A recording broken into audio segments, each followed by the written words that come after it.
Liçeni më i madh në botë po zvoglohet me shpejtësi, pasojat ekologjike janë dramatike.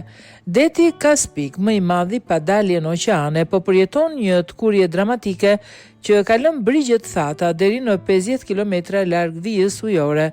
Shkencëtarët paralajmërojnë se ky fenomen i nxitur nga ndryshimet klimatike po shëndron luginat në shkretira dhe po e bën të pavlefshme infrastrukturën portuale, që prej vitit 2020 niveli i ujit ka rënë me rreth 30 cm çdo vit, duke arritur në korik 2025 nën minimumin historik të regjistruar ndonjëherë. Projekte të reja tregojnë se edhe me një ngrohje globale të kufizuar në 2 gradë, niveli i Kaspikut mund të bjerë deri në 10 metra krahasuar në vitin 2010. Në skenarët më të zymt, humbja mund të arrijë deri në 18 metra.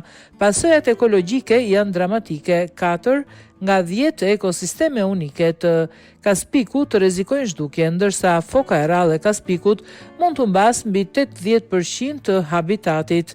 Ndikimi mbi njerëzit është po aq shqetësues, rreth 15 milion banor po varen nga peshkimi, transporti dhe industria e energjisë rrezikojnë jetesën.